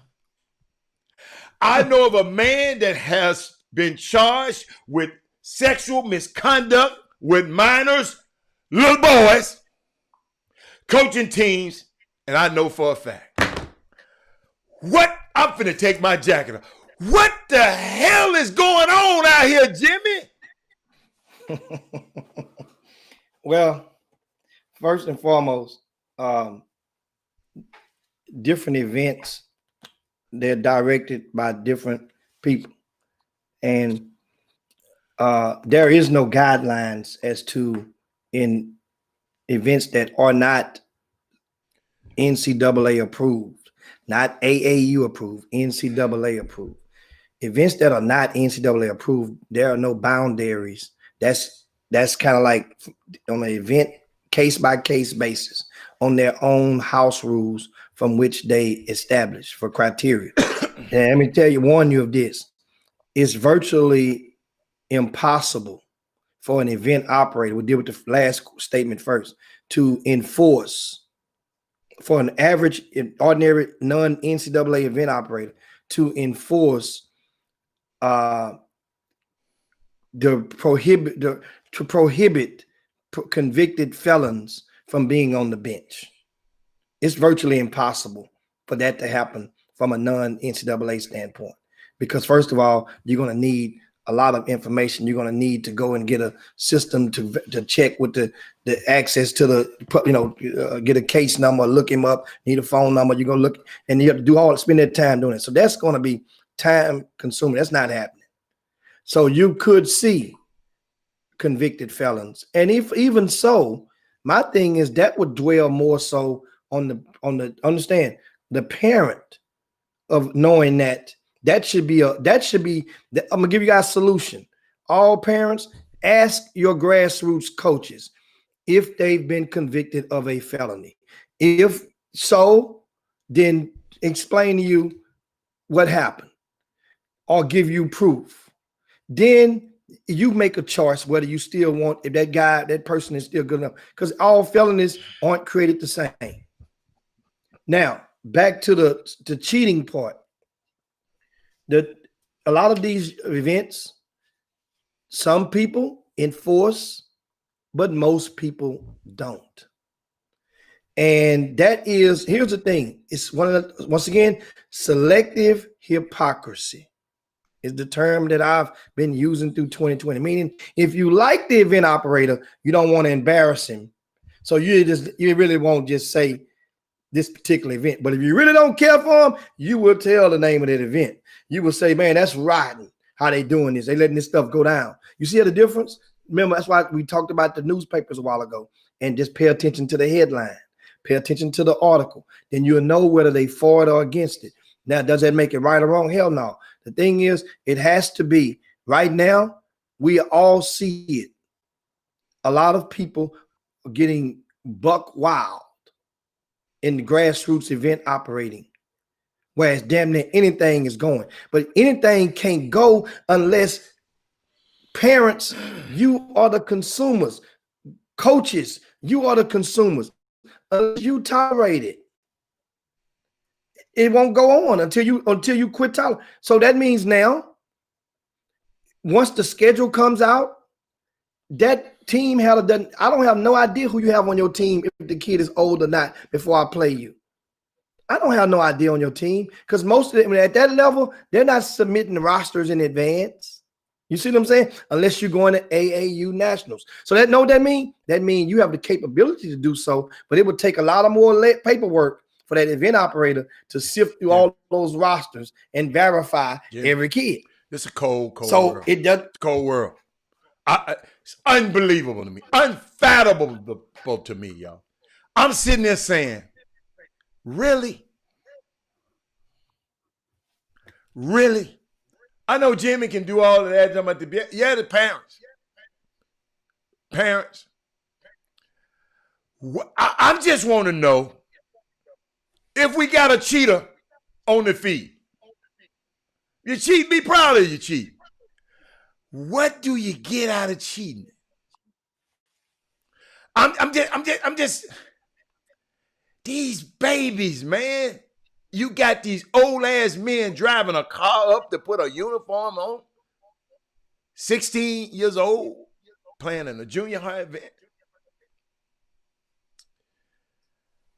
Y'all, that's why I brought it up, man. This is unfreaking believable to me. I haven't been thinking about it. When I saw it, I just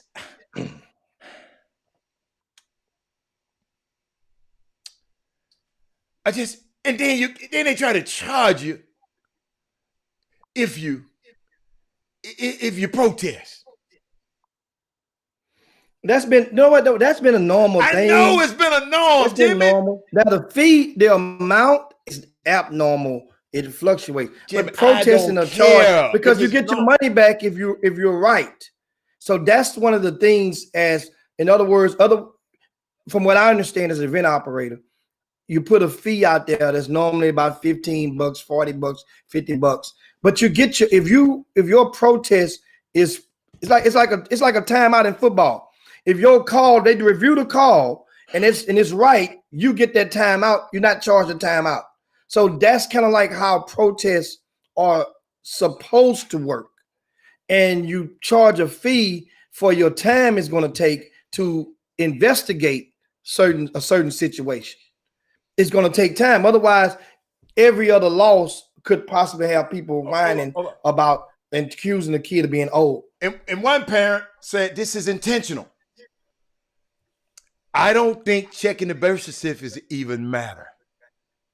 She said when her son was going to 8U, the team wanted him to stay on 6U one more year. They said it's ways to fix the birth certificate. I just couldn't do that. I always wanted him to play up, make him better. It's some sick ass people out here, man. Well, so you know how to now, what I always ask, I don't even ask for the birth certificates anymore. I ask for a report card because your date of birth is on your report card. And of course, yes, you have software that can fix anything. Now, the thing what comes into play is that here's what most of the things are policed at. The parents and the kids remember who they played with and against 5 years ago. So now, in some cases, it goes and proves that a person is guilty because they have a picture, they have a roster with you playing 10U 5 years ago. Now you're playing 13U. Now, it could very well have been he could have been an 8U playing 2 grades up. But that ain't the case because then other little Johnny gonna say, no, we was in class together. We went to the same elementary school. So you can't, that means you was in the 3rd grade, the 4th grade, or the 5th grade at the time, not in the 3rd as you. So I've seen it. And once again, it just has to be, first of all, the first layer. And we see people get caught. We talked about a story earlier this year. I think in the spring when a team had played an old kid and got in trouble, and then the guy and everybody goes apologize and say, "Oh, we sorry now." So it happens. That was not the first case, not the last. But then some grassroots team. A lot of you parents know when you have a possible old kid. If that kid ain't in the same grade as your sons or the rest of the team, then that means he could be either one a reclass, meaning held him back a year, or a kid that might be too young for the grade up. That's called a grade exemption. All you gotta do is ask the kid, but then for the sake of winning, depending on how talented that kid is, probably leads more people to turn the other cheek on this stuff, Al.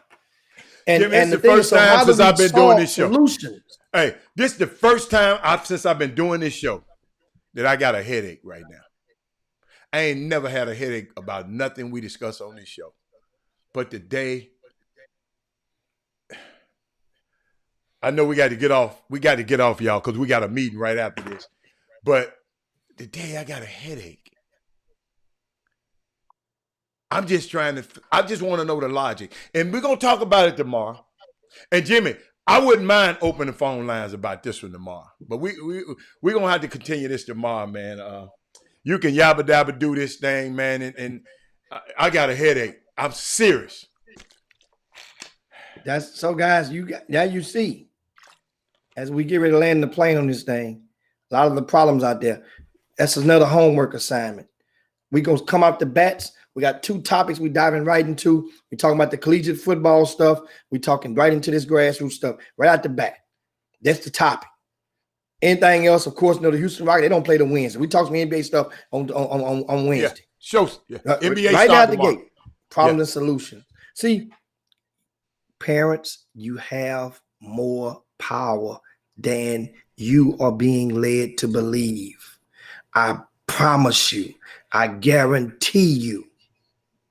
Just like you want some of them football players and some of those football teams saying they should have stopped playing because the NCAA now they want to go back to the Supreme Court gonna pick up the case, and they're saying, well, hell, them college football athletes, if they take a stance, then guess what? It'll change. Yeah, you're right.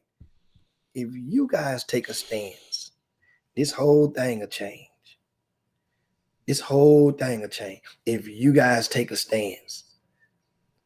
And guess what? If you're not willing to take a stance, then the two things going to happen. The market is going to reset itself to entertain a lot of bull crap and going to charge you 15, 20 bucks every time you walk in the door for everybody, even the grandparents, the great grandparents, and the newborns. It's going to keep happening unless you collectively galvanize to make a change. Guess what?